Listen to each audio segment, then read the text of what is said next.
ನಮಸ್ತೆ ಎಲ್ಲರಿಗೂ ಸ್ಕೀಮ್ ವಾರ್ತಾ ಕನ್ನಡ ನ್ಯೂಸ್ ಚಾನೆಲಿಗೆ ಸ್ವಾಗತ.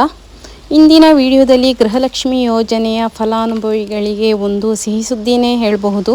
29ನೇ ಕಂತಿನ ಹಣ ಪ್ರಾರಂಭ ಅಂದರೆ ಯಾವ ಜಿಲ್ಲೆಗಳಿಗೆ ಜಮಾ ಆರಂಭವಾಗಿದೆ ಮತ್ತು 28ನೇ ಕಂತು ಇನ್ನು ಯಾವ ಜಿಲ್ಲೆಗಳಿಗೆ ಬಾಕಿಯಾಗಿದೆ ಮತ್ತು ಯಾವುದೆಲ್ಲ ಫಲಾನುಭವಿಗಳಿಗೆ ಬಾಕಿಯಾಗಿದೆ, ಅದಕ್ಕೆ ಕಾರಣ ಏನು, ಅವರು ಏನು ಮಾಡಬೇಕು, ಯಾರಿಗೆಲ್ಲ 28ನೇ ಕಂತು ಇನ್ನೂ ಕೂಡ ಬಂದಿಲ್ಲ ಅಂಥವರು ಏನು ಮಾಡಬಹುದು ಎಲ್ಲ ಕೂಡ ನಾನು ಈ ವಿಡಿಯೋದಲ್ಲಿ ಸಂಪೂರ್ಣವಾಗಿ ತಿಳಿಸ್ತಾ ಹೋಗ್ತೇನೆ. ದಯವಿಟ್ಟು ಎಲ್ಲರೂ ವಿಡಿಯೋಕ್ಕೆ ಒಂದು ಲೈಕ್ ಕೊಡುವ ಮೂಲಕ ಸಪೋರ್ಟ್ ಮಾಡಿ. ಅದೇ ರೀತಿ ಇಂತಹ ಅಪ್ಡೇಟ್ಸ್ಗಳನ್ನು ನಿಮ್ಮ ಹತ್ತಿರದವರಿಗೂ ಕೂಡ ಶೇರ್ ಮಾಡಲು ಮರೆಯದಿರಿ. ಯಾರೆಲ್ಲ ನನ್ನ ಚಾನೆಲನ್ನು ಮೊದಲನೇ ಟೈಮ್ ವೀಕ್ಷಿಸ್ತಾ ಇದ್ದೀರಾ ದಯವಿಟ್ಟು ಸಬ್ಸ್ಕ್ರೈಬ್ ಮಾಡಿ ನೋಡಿ. ಇಲ್ಲಾಂತ ಹೇಳಿದರೆ ನಿಮಗೆ ನೋಟಿಫಿಕೇಷನ್ ಬರೋದಿಲ್ಲ. ನಿಮಗೆ ನೋಟಿಫಿಕೇಷನ್ ಬರುವುದು ಇನ್ನೂ ಕೂಡ ಲೇಟ್ ಆದರೆ ನಿಮಗೆ ಎಲ್ಲ ಯೋಜನೆಗಳು ಎಕ್ಸ್ಪೈರ್ ಆಗುವಂತಹ ಚಾನ್ಸಸ್ ಕೂಡ ಇದೆ. ಅದರಿಂದ ದಯವಿಟ್ಟು ನೀವು ಸಬ್ಸ್ಕ್ರೈಬ್ ಮಾಡಿ. ನೀವು ಅಲ್ಲಿ ಹತ್ತಿರದಲ್ಲಿ ಒಂದು ಬೆಲ್ ಐಕಾನ್ ಉಂಟು, ಅದನ್ನು ಕೂಡ ಪ್ರೆಸ್ ಮಾಡಿದರೆ ನಿಮ್ಗೆ ಎಲ್ಲ ನೋಟಿಫಿಕೇಷನ್ ತಕ್ಷಣ ಬರುತ್ತೆ. ಯಾವಾಗಲೂ ನೀವು ವಿಡಿಯೋನ ಸ್ಕಿಪ್ ಮಾಡಿ ನೋಡಲಿಕ್ಕೆ ಹೋಗಬೇಡಿ. ದಯವಿಟ್ಟು ಸಂಪೂರ್ಣ ವಿಡಿಯೋ ನೋಡಿದರೆ ಮಾತ್ರ ನಿಮ್ಗೆ ಎಲ್ಲ ಕಂಪ್ಲೀಟ್ ಇನ್ಫಾರ್ಮೇಷನ್ ಸಿಗುವುದು. ಆದ್ದರಿಂದ ನೀವು ಬಿಗಿನಿಂಗಿಂದ ಎಂಡ್ ತನಕ ಕಂಪ್ಲೀಟಾಗಿ ನೋಡಿ. ಹೌದು ಸ್ನೇಹಿತರೆ, ನೀವು ಕಾಯುತ್ತಿರುವ ಹಾಗೆ 29ನೇ ಕಂತಿನ ಹಣಕ್ಕಾಗಿ ಯಾರೆಲ್ಲ ಕಾಯ್ತಾ ಇದ್ದೀರಾ ಎಲ್ಲ ಫಲಾನುಭವಿಗಳಿಗೂ ಅಂದರೆ ಗೃಹಲಕ್ಷ್ಮಿ ಫಲಾನುಭವಿಗಳಿಗೂ ಕೂಡ ಒಂದು ಅದ್ಭುತವಾದ ಸಿಹಿ ಸುದ್ದಿ ಕೂಡ ಬಂದಿದೆ. ಕೊನೆಗೂ ಸರ್ಕಾರವು 29ನೇ ಕಂತಿನ ಹಣವನ್ನು ಬಿಡುಗಡೆ ಮಾಡಲು ಆರಂಭಿಸಿದೆ. ನಿನ್ನೆ ಬೆಳಗ್ಗೆ ಅಂದರೆ ಏಪ್ರಿಲ್ 6ರಿಂದ 10ವರೆಯಿಂದಲೇ ಹಣ ಬಿಡುಗಡೆ ಪ್ರಕ್ರಿಯೆಗೆ ಚಾಲನೆಯನ್ನಗೊಂಡಿತು. ಸದ್ಯದ ಮಾಹಿತಿ ಪ್ರಕಾರ ಮಂಡ್ಯ ಜಿಲ್ಲೆಯ ಫಲಾನುಭವಿಗಳಿಗೆ ಮೊದಲ ಹಂತದಲ್ಲಿ ಹಣ ಜಮೆಯಾಗಲು ಶುರುವಾಗಿದೆ. ಇದಕ್ಕೆ ಪೂರಕವಾಗಿ DBT ಮೂಲಕ ಹಣ ವರ್ಗಾವಣೆಯಾಗಿರುವ ಬಗ್ಗೆ ಮಾಹಿತಿ ಕೂಡ ಲಭ್ಯವಿದೆ. ಅಂದರೆ ಏಪ್ರಿಲ್ 6ರ 10ವರೆ ಟೈಮಿಗೆ ಮೊದಲನೇ ಹಂತದಲ್ಲಿ 29ನೇ ಕಂತಿನ ಹಣವನ್ನು ಬಿಡುಗಡೆ ಮಾಡಲಾಗಿದೆ. ಅದರಲ್ಲಿ ಯಾವಾಗಲೂ ಮಂಡ್ಯ ಜಿಲ್ಲೆಗೆ ಕೊನೆಯಲ್ಲಿ ಬರುವಂಥದ್ದು. ಈ ಟೈಮಲ್ಲಿ ಮಂಡ್ಯ ಜಿಲ್ಲೆಗೆ ಮೊದಲನೇ ಹಂತದಲ್ಲೇ ಗೃಹಲಕ್ಷ್ಮಿ 29ನೇ ಕಂತಿನ ಹಣವನ್ನು ಜಮೆ ಮಾಡಲಿಕ್ಕೆ ಶುರು ಆಗಿದೆ. ಜಮೆ ಆಗ್ತಾ ಉಂಟು. ಅದಕ್ಕೆ ಬೇಕಾದಂತಹ ಎಲ್ಲ ಪೂರಕ ಪ್ರೂಫ್ಗಳು ಕೂಡ ಇವೆ. ನೀವು ಕಮೆಂಟ್ ಮೂಲಕ ಕೂಡ ಮಂಡ್ಯ ಜಿಲ್ಲೆಯವರು ದಯವಿಟ್ಟು ಕಮೆಂಟ್ ಮೂಲಕ ಆದರೂ ತಿಳಿಸಿ. ಅಂದರೆ ಉಳಿದವರಿಗೂ ಕೂಡ ಅದರ ಮೇಲೆ ಒಂದು ಭರವಸೆ ಇದೆ. ಆದ್ದರಿಂದ ಇನ್ನು ಮಂಡ್ಯ ಜಿಲ್ಲೆಯಲ್ಲಿ ಯಾರಿಗಾದರೂ ಗೃಹಲಕ್ಷ್ಮಿ 29ನೇ ಕಂತಿನ ಹಣ ಬರದವರು ದಯವಿಟ್ಟು ನೀವು ಕಮೆಂಟ್ ಬಾಕ್ಸಲ್ಲಿ ತಿಳಿಸಬೇಕಾಗಿ ಕೂಡ ನಾನು ಈ ಮೂಲಕ ನಿಮಗೂ ಕೂಡ ವಿನಂತಿ ಮಾಡ್ತಾ ಇದ್ದೇನೆ. ಈಗ ಮಂಡ್ಯ ಜಿಲ್ಲೆಗೆ ಮೊದಲನೇ ಹಂತದಲ್ಲಿ ಹಣ ಬಿಡುಗಡೆಯಾಗಿ DBT ಮೂಲಕ ಆಲ್ರೆಡಿ ಎಲ್ಲ ಫಲಾನುಭವಿಗಳ ಅಕೌಂಟಿಗೂ ಕೂಡ ಬರ್ತಾ ಇದೆ ಅಂತ ಕೂಡ ತಿಳಿಸಿದ್ದೇನೆ. ಇನ್ನು ಮಂಡ್ಯ ಜಿಲ್ಲೆಯಿಂದ ಆರಂಭವಾಗಿರುವ ಈ ಪ್ರಕ್ರಿಯೆಯು ಮುಂದಿನ ದಿನಗಳಲ್ಲಿ ಹಂತವಾಗಿ ರಾಜ್ಯದ ಎಲ್ಲ ಜಿಲ್ಲೆಗಳಿಗೂ ವಿಸ್ತರಣೆಯಾಗಲಿದೆ.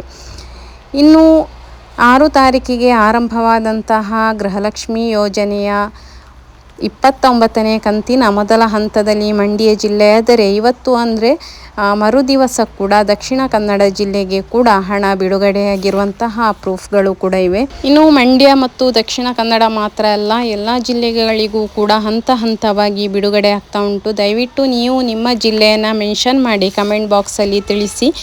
ಮಂಡ್ಯ ಜಿಲ್ಲೆಯಿಂದ ಆರಂಭವಾಗಿರುವ ಈ ಪ್ರಕ್ರಿಯೆಯು ಮುಂದಿನ ದಿನಗಳಲ್ಲಿ ಹಂತವಾಗಿ ರಾಜ್ಯದ ಎಲ್ಲ ಜಿಲ್ಲೆಗಳಿಗೂ ಕೂಡ ವಿಸ್ತರಣೆಯಾಗಲಿದೆ. ಈಗಾಗಲೇ 28ನೇ ಕಂತು ಕೂಡ ಜಮಾ ಆಗಿರುವ ಕಾರಣ ಕೆಲವರಿಗೆ ಕನ್ಫ್ಯೂಸ್ ಕೂಡ ಇದೆ.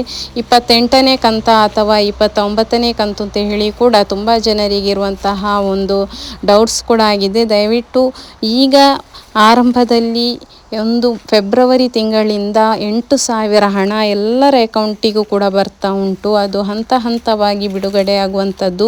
ಕೆಲವರಿಗೆ 26ನೇ ಕಂತು ಬಂದರೆ ಇನ್ನು 27, 28, 29 ಇದರಲ್ಲಿ ನಿಮಗೆ ಫೆಬ್ರವರಿ ಮತ್ತು ಮಾರ್ಚ್ ತಿಂಗಳ ಹಣ ಏನು ಬಾಕಿ ಉಂಟು ಅಂತೇಳಿ ಸದನದಲ್ಲಿ ಗದ್ದಲ ಆಗಿದೆಯೋ ಆ ಹಣ ಕೂಡ ಇದರ ಒಟ್ಟಿಗೆ ಇರುವಂಥದ್ದು. ಯಾಕೆಂತ ಹೇಳಿದರೆ ಲಕ್ಷ್ಮೀ ಹೆಬ್ಬಾಳ್ಕರ್ ಮೇಡಮ್ ಅವರು ತಿಳಿಸಿರುವ ಹಾಗೆ ಯಾಕೆಂತ ಹೇಳಿದರೆ ಗೃಹಲಕ್ಷ್ಮಿ ಯೋಜನೆಯು ಯಾವಾಗ ಸ್ಟಾರ್ಟ್ ಆಗಿದೆಯೋ ಅಲ್ಲಿಂದಲೇ ತಿಂಗಳ ಲೆಕ್ಕದಲ್ಲಿ ಲಕ್ಷ್ಮೀ ಹೆಬ್ಬಾಳ್ಕರ್ ಅವರಾಗಲಿ ಯಾವುದೇ ಸರ್ಕಾರ ಕೂಡ ಯಾವುದೇ ರೀತಿಯಲ್ಲಿ ಜನವರಿ ಫೆಬ್ರವರಿ ಈ ರೀತಿ ತಿಂಗಳು ವಾರು ಹೆಸರನ್ನು ಹೇಳಿ ಯಾವಾಗ ಕೂಡ ಒಂದು ಹಣ ಕೂಡ ಒಂದು ಕಂತಿನ ಹಣ ಕೂಡ ಬಂದಿಲ್ಲ. ಅವರು ಹೇಳಿರುವಂಥದ್ದು ಒಂದು ಕಂತು 2 ಕಂತು ಈ ರೀತಿ 24 25 ಅದೇ ರೀತಿಯಲ್ಲಿ ಈಗ ಕೂಡ 29ನೇ ಕಂತು ಹಣವನ್ನು ಹಾಕಿರೋದು. ಅದರಲ್ಲಿ ಫೆಬ್ರವರಿ ಮತ್ತು ಮಾರ್ಚ್ ತಿಂಗಳು ಏನು ಬಾಕಿ ಉಳಿದಿತ್ತು ಅಂತ ಹೇಳಿ ಸದನದಲ್ಲಿ ಗದ್ದಲ ಆಗಿದೆಯೋ ವಿರೋಧ ಪಕ್ಷದವರಿಂದ, ಅವರು ಅದರಲ್ಲಿ ಕೂಡ ಈ ಕಂತಿನಲ್ಲಿ ಕೂಡ ಆ ಹಣ ಕೂಡ ಇನ್ಕ್ಲೂಡ್ ಆಗಿದೆ ಅಂತ ಹೇಳಿ ಕೂಡ ಲಕ್ಷ್ಮೀ ಹೆಬ್ಬಾಳ್ಕರ್ ಮೇಡಮ್ ಅವರು ಒಂದು ಸುದ್ದಿಗೋಷ್ಠಿಯಲ್ಲಿ ಕೂಡ ಹೇಳಿದರು. ಏನು ಪೆಂಡಿಂಗಲ್ಲಿದ್ದ ಹಣ ಇದೆಯೋ ಅದನ್ನು ಕೂಡ ನಾನು ಆಲ್ರೆಡಿ ಈಗ ಬಿಡುಗಡೆ ಮಾಡಿ ಬಂದಿದ್ದೇನೆ ಅಂತ ಕೂಡ ಅವರೊಂದು ಸುದ್ದಿಗೋಷ್ಠಿಯಲ್ಲಿ ತಿಳಿಸಿದರು. ಅದರ ಹಾಗೆ ಈಗ 4 ಕಂತು ಅಂದರೆ 8,000 ಹಣ ಕೂಡ ಬಿಡುಗಡೆ ಆಗಿದೆ. ಎಲ್ಲ ಫಲಾನುಭವಿಗಳ ಖಾತೆಗೆ ಕೂಡ ಜಮಾ ಆಗ್ತಾ ಉಂಟು. ಅದರಲ್ಲಿ ಫೆಬ್ರವರಿ ಮತ್ತು ಮಾರ್ಚ್ ತಿಂಗಳ ಹಣ ಕೂಡ ಇನ್ಕ್ಲೂಡ್ ಆಗಿದೆ ಅಂತ ಹೇಳಿ ನಾನು ಕೂಡ ಹೇಳ್ತಾ ಇರುವಂಥದ್ದು. ಅದರಲ್ಲಿ ಈಗ 29ನೇ ಕಂತು ಆಲ್ರೆಡಿ ಎಲ್ಲ ಜಿಲ್ಲೆಗಳಿಗೂ ಕೂಡ ಅಂದರೆ ಮೊದಲನೇ ಹಂತದಲ್ಲಿ ಮಂಡ್ಯ, ದಕ್ಷಿಣ ಕನ್ನಡ, ಉಡುಪಿ, ಮೈಸೂರು ಈ ರೀತಿ ಎಲ್ಲ ಜಿಲ್ಲೆಗಳಿಗೂ ಹಂತವಾಗಿ ಹಣ ಬಿಡುಗಡೆ ಆಗ್ತಾ ಉಂಟು. ಇನ್ನು ನಿಮ್ಮ ಜಿಲ್ಲೆ ಯಾವುದು ಅಂತ ಹೇಳಿ, ನಿಮಗೆ ಗೃಹಲಕ್ಷ್ಮಿ 29ನೇ ಕಂತು ಜಮಾ ಆಗಿದೆಯಾ ಅಂತ ಹೇಳಿ ದಯವಿಟ್ಟು ನೀವು ಕಮೆಂಟ್ ಬಾಕ್ಸಲ್ಲಿ ತಿಳಿಸಿ. ನೀವು ಕಮೆಂಟ್ ಬಾಕ್ಸಲ್ಲಿ ತಿಳಿಸಿದರೆ ಮಾತ್ರ ಅದರ ಬಗ್ಗೆ ಕೂಡ ಯೋಜನೆ ನಿಮಗೆ ಉಪಯುಕ್ತ ಆಗಿದೆಯಾ ಇಲ್ವಾ, ಅಥವಾ ಬೇರೆಯವರಿಗೆ ನಿಮ್ಮ ಒಂದು ಕಮೆಂಟಿಂದ ಅವರಿಗೂ ಕೂಡ ತುಂಬ ಸಹಾಯ ಆಗುವಂಥದ್ದು ಕೂಡ ಇದೆ. ತುಂಬ ಜನರು ವಿಡಿಯೋ ನೋಡುವುದಕ್ಕಿಂತ ಹೆಚ್ಚಾಗಿ ಕಮೆಂಟನ್ನು ಕೂಡ ನೋಡುವವರಿದ್ದಾರೆ. ಅಂಥವರಿಗೂ ಕೂಡ ಒಂದು ನಿಮ್ಮ ಕಮೆಂಟಿಂದ ಒಂದು ಸಹಾಯ ಆಗುತ್ತೆ ಅಂತ ಹೇಳಿ ಕೂಡ ನಾನು ನಿಮ್ಮಲ್ಲಿ ದಯವಿಟ್ಟು ನಿಮ್ಮ ಜಿಲ್ಲೆಯನ್ನು ಮೆನ್ಷನ್ ಮಾಡಿ ನಿಮಗೆ ಹಣ ಬಂದಿದೆಯಾ ಅಂತ ತಿಳಿಸಬೇಕಾಗಿ ಕೂಡ ನಾನು ಈ ವಿಡಿಯೋದಲ್ಲಿ ನಿಮಗೆ ತಿಳಿಸ್ತಾ ಇದ್ದೇನೆ. ಇನ್ನು 28ನೇ ಕಂತಿನ ಬಗ್ಗೆ ನೋಡಲಿಕ್ಕೆ ಹೋದರೆ ಈಗಾಗಲೇ 75% 80% ಜನರಿಗೆ 28ನೇ ಕಂತಿನ ಹಣ ಕೂಡ ಬಂದು ಜಮಾ ಆಗಿದೆ. ಇನ್ನು ಕೆಲವು ಜಿಲ್ಲೆಗಳಲ್ಲಿ ಬಾಕಿ ಇದ್ದು 3ನೇ ಹಂತದ ಬಿಡುಗಡೆಯಡಿ ಈ ಹಣವು ಕೂಡ ಜಮೆಯಾಗುತ್ತೆ.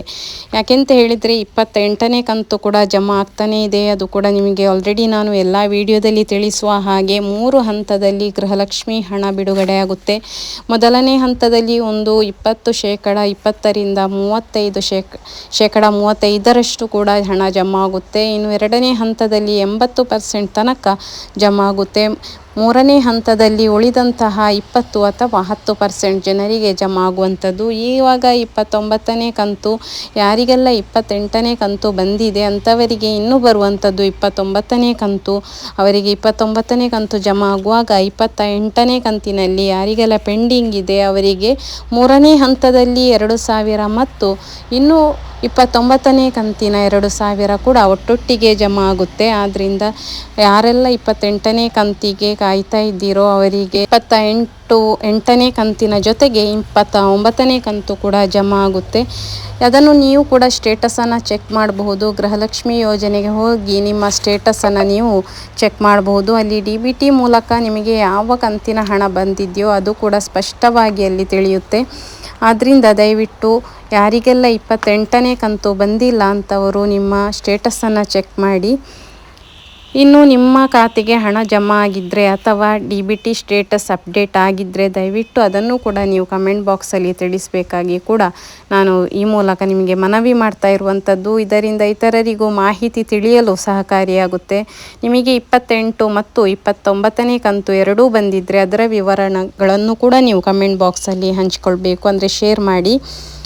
ಇನ್ನು ಸರ್ಕಾರದ ಇಂತಹ ಪ್ರಮುಖ ಯೋಜನೆಗಳ ಅಪ್ಡೇಟ್ಗಳಿಗಾಗಿ ನಮ್ಮ ಸ್ಕೀಮ್ ವಾರ್ತಾ ಕನ್ನಡ ನ್ಯೂಸ್ ಚಾನೆಲನ್ನು ಸಬ್ಸ್ಕ್ರೈಬ್ ಮಾಡಿಕೊಳ್ಳಿ. ಈ ಮಾಹಿತಿ ಇಷ್ಟವಾದಲ್ಲಿ ವಿಡಿಯೋಗೆ ಒಂದು ಲೈಕ್ ನೀಡಿ ಮತ್ತು ನಿಮ್ಮ ಸ್ನೇಹಿತರೊಂದಿಗೆ ಶೇರ್ ಮಾಡಿ. ನನ್ನ ಇನ್ನೊಂದು ಮನವಿ ಏನು ಅಂತ ಹೇಳಿದರೆ, ನೀವು ಯಾರೆಲ್ಲ ನನ್ನ ನ್ಯೂಸನ್ನು ನೋಡ್ತಾ ಇದ್ದೀರಾ, ನೀವು ಸಬ್ಸ್ಕ್ರೈಬ್ ಮಾಡದೇ ನೋಡುವವರು 99% ಕೂಡ ಇದ್ದೀರಾ. ದಯವಿಟ್ಟು ನೀವು ಯಾರೆಲ್ಲ ವೀಕ್ಷಿಸ್ತಾ ಇದ್ದೀರೋ ನಿಮ್ಮ ಚಾನೆಲಲ್ಲಿ ನೀವು ನೋಡ್ತಾ ಇರುವ ಹಾಗೆ ಅಲ್ಲಿ ಸಬ್ಸ್ಕ್ರೈಬ್ ಅಂತ ಹೇಳಿ ಒಂದು ಬಟನ್ ಇದೆ. ದಯವಿಟ್ಟು ನೀವು ಅದನ್ನು ಪ್ರೆಸ್ ಮಾಡಿ ನೀವು ಕೂಡ ಸಬ್ಸ್ಕ್ರೈಬ್ ಮಾಡಿಯೇ ಚಾನೆಲನ್ನು ವೀಕ್ಷಿಸಿ. ಧನ್ಯವಾದಗಳು.